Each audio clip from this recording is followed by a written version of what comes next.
Good evening and welcome to my channel. Tonight we'll be continuing our story of Dracula by Bram Stoker.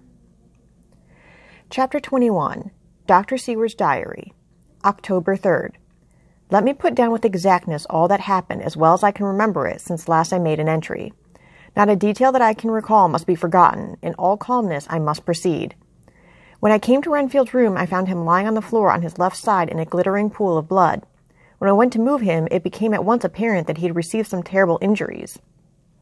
There seemed none of that unity of purpose between the parts of the body which marks even lethargic sanity. As the face was exposed, I could see that it was horribly bruised, as though it had been beaten against the floor.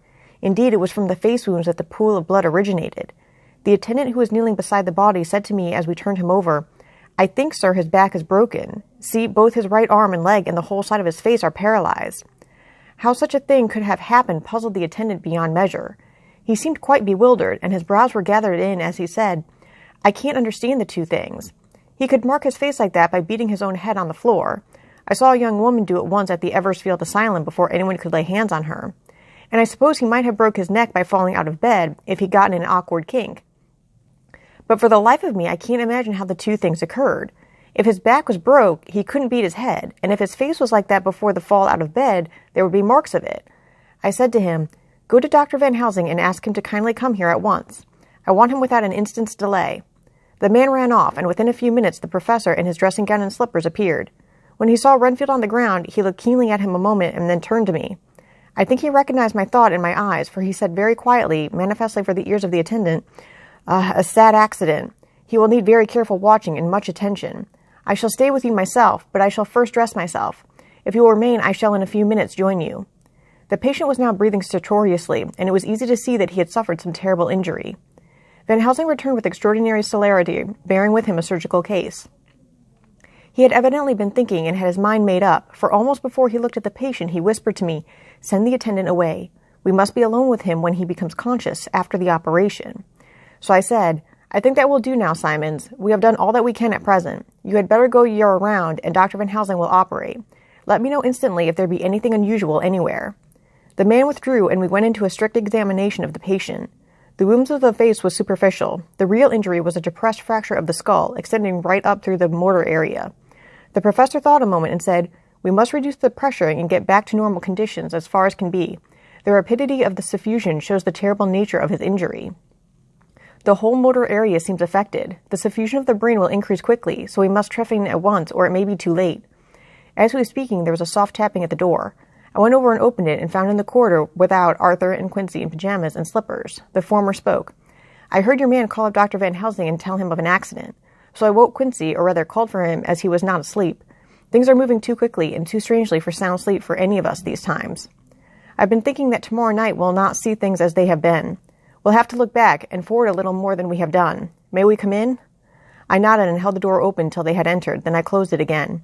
When Quincy saw the attitude and state of the patient, and noted the horrible pool in the blood, he said softly, 'My God, what has happened to him? Poor, poor devil!' I told him briefly, and added that we expected he would recover consciousness after the operation, for a short time at all events. He went at once and sat down on the edge of the bed with Godalming beside him. We all watched in patience.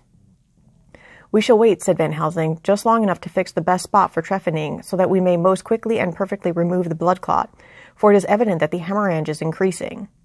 The minutes during which we waited passed with fearful slowness. I had a horrible sinking in my heart, and from Van Helsing's face I gathered that he felt some fear or apprehension as to what was to come. I dreaded the words that Renfield might speak. I was positively afraid to think, but the conviction of what was coming was on me, as I have read of men who have heard the death watch. The poor man's breathing came in uncertain gasps. Each instant he seemed as though he would open his eyes and speak, but then would follow a prolonged stertorous breath, and he would relapse into a more fixed insensibility. Inert as I was to sick beds and death, the suspense grew and grew upon me. I could almost hear the beating of my own heart, and the blood surging through my temples sounded like blows from a hammer.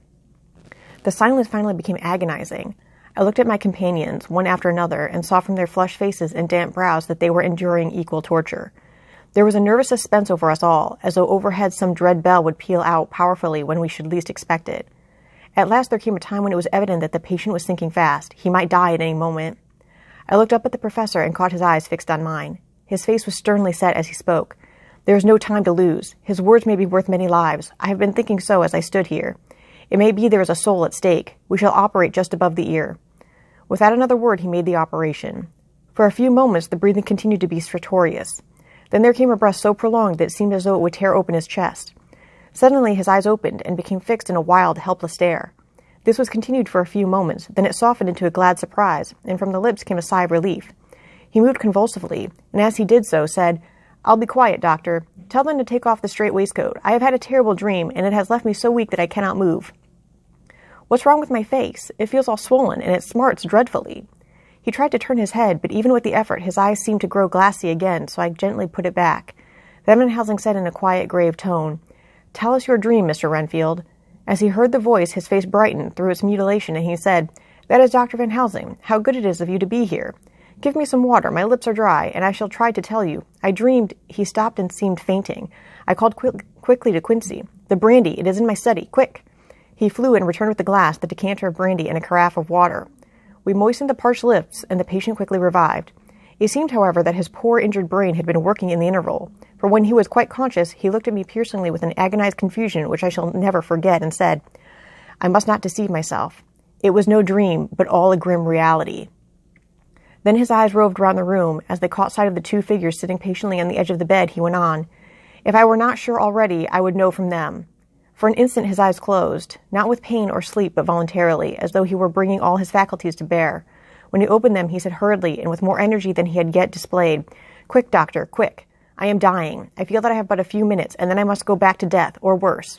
Wet my lips with brandy again. I have something that I must say before I die, or before my poor crushed brain dies anyhow. Thank you. It was that night after you left when I implored you to let me go away. I couldn't speak then, for I felt my tongue was tied. But I was as sane then, except in that way, as I am now. I was in an agony of despair for a long time after you left me. It seemed hours. Then there came a sudden peace to me. My brain seemed to become cool again, and I realized where I was. I heard the dogs bark behind our house, but not where he was." As he spoke, Van Helsing's eyes never blinked, but his hand came out and met mine and gripped it hard. He did not, however, betray himself. He nodded slightly and said, "Go on," in a low voice. Renfield proceeded. He came up to the window in the mist, as I had seen him often before, but he was solid then, not a ghost, and his eyes were fierce like a man's when angry. He was laughing with his red mouth. The sharp white teeth glinted in the moonlight when he turned to look back over the belt of trees to where the dogs were barking.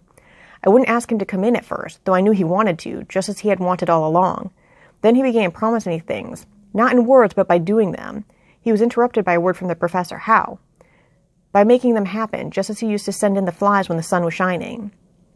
Great big fat ones with steel and sapphire on their wings, and big moths in the night with skull and crossbones on their backs. Van Helsing nodded to him as he whispered to me unconsciously, "The Arachia artropes of the sphinxes, what you call the death's head moth." The patient went on without stopping. Then he began to whisper, "Rats, rats, rats. Hundreds, thousands, millions of them, and every one alive, and dogs to eat them, and cats too, all lives. All red blood with years of life in it, and not merely buzzing flies." I laughed at him, for I wanted to see what he could do. Then the dogs howled away beyond the dark trees in his house. He beckoned me to the window. I got up and looked out, and he raised his hands and seemed to call out without using any words. A dark mass spread over the grass, coming on like the shape of a flame of fire. And then he moved the mist to the right and left, and I could see that there were thousands of rats with their eyes blazing red, like his, only smaller. He held up his hand, and they all stopped, and I thought he seemed to be saying, "All these lives will I give you, aye, and many more, and greater, through countless ages, if you will fall down and worship me." And then a red cloud, like the color of blood, seemed to close over my eyes, and before I knew what I was doing, I found myself opening the sash and saying to him, "Come in, Lord and Master." The rats were all gone, but he slid into the room through the sash, though it was only open an inch wide, just as the moon herself has often come in through the tiniest crack and has stood before me in all her size and splendor. His voice was weaker, so I moistened his lips with the brandy again, and he continued. But it seemed as though his memory had gone on working in the interval, for his story was further advanced. I was about to call him back to the point, but Van Helsing whispered to me, "Let him go on. Do not interrupt him. He cannot go back, and maybe could not proceed at all if once he lost the thread of his thoughts." He proceeded. "All day I waited to hear from him, but he did not send me anything, not even a blowfly, and when the moon got up I was pretty angry with him. When he slid in through the window, and though it was shut and did not even knock, I got mad with him. He sneered at me, and his white face looked out of the mist with his red eyes gleaming, and he went on as though he owned the whole place, and I was no one. He didn't even smell the same as he went by me. I couldn't hold him. I thought that somehow Mrs. Harker had come into the room. The two men sitting on the bed stood up and came over, standing behind him so that he could not see them, but where they could hear better. They were both silent, but the professor started and quivered. His face, however, grew grimmer and sterner still. Renfield went on without noticing. When Mrs. Harker came in to see me this afternoon, she wasn't the same. It was like tea after the teapot had been watered. Here we all moved, but no one said a word. He went on. I didn't know that she was here till she spoke, and she didn't look the same. I don't care for the pale people. I like them with lots of blood in them, and hers had all seemed to have run out. I didn't think of it at the time, but when she went away, I began to think, and it made me mad to know that he had been taking the life out of her. I could feel that the rest quivered as I did, but we remained otherwise still. So when he came tonight, I was ready for him. I saw the mist stealing in, and I grabbed it tight. I had heard that madmen have unnatural strength, and as I knew I was a madman, at times anyhow, I resolved to use my power. And he felt it too, for he had to come out of the mist to struggle with me. I held tight, and I thought I was going to win, for I didn't mean him to take any more of her life till I saw his eyes. They burned into me, and my strength became like water. He slipped through it, and when I tried to cling to him, he raised me up and flung me down. There was a red cloud before me, and a noise like thunder, and the mist seemed to steal away under the door. His voice was becoming fainter, and his breath more stertorous. Van Helsing stood up instinctively. We know the worst now, he said. He is here, and we know his purpose. It may not be too late. Let us be armed, the same as we were the other night, but lose no time. There is not an instant to spare. There was no need to put our fear, nay, our conviction into words. We shared them in common. We all hurried and took from our rooms the same things that we had when we entered the Count's house. The professor had his ready, and as we met in the corridor, he pointed to them significantly as he said, They never leave me, and they shall not till this unhappy business is over.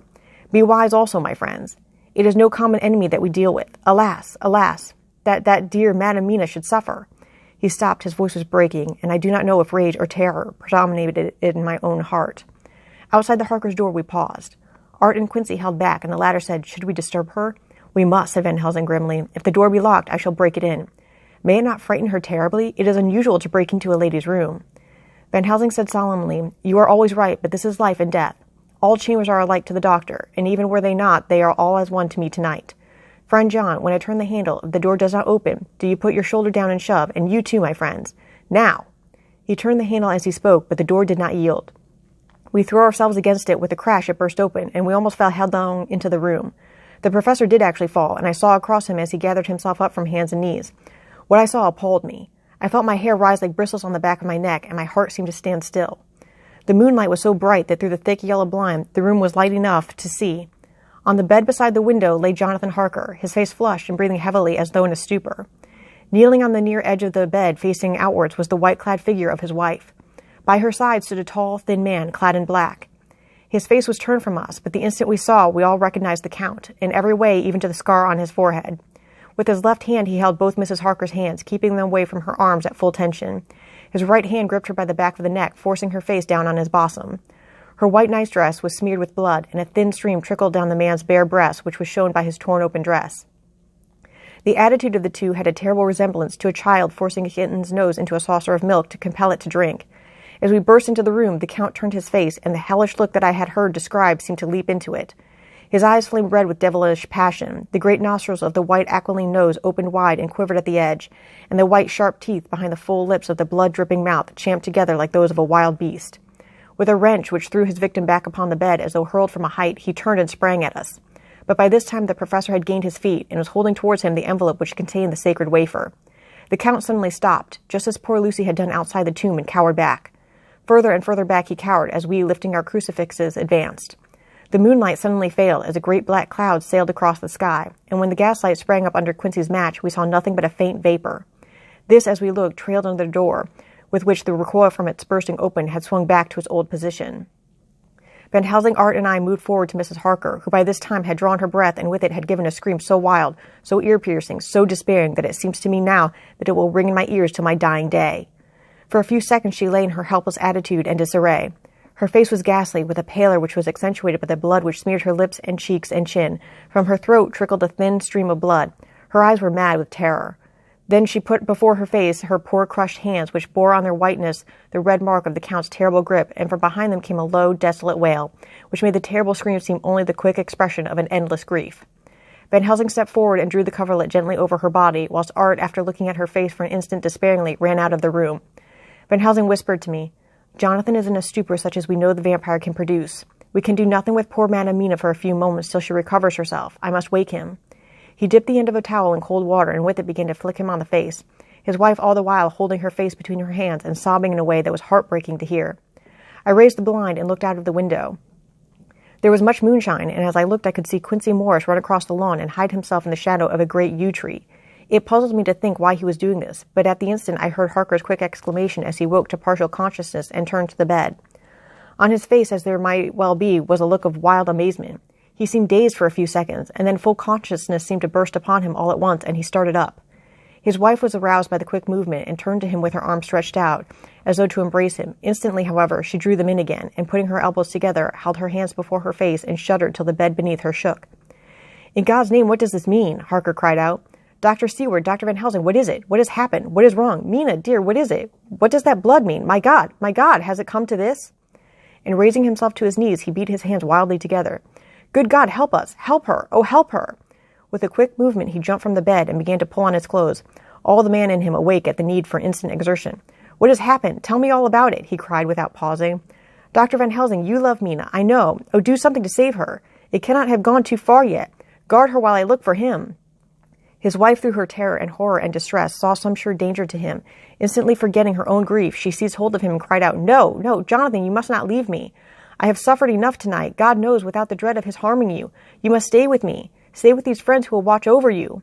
Her expression became frantic as she spoke, and he, yielding to her, she pulled him down sitting on the bedside and clung to him fiercely.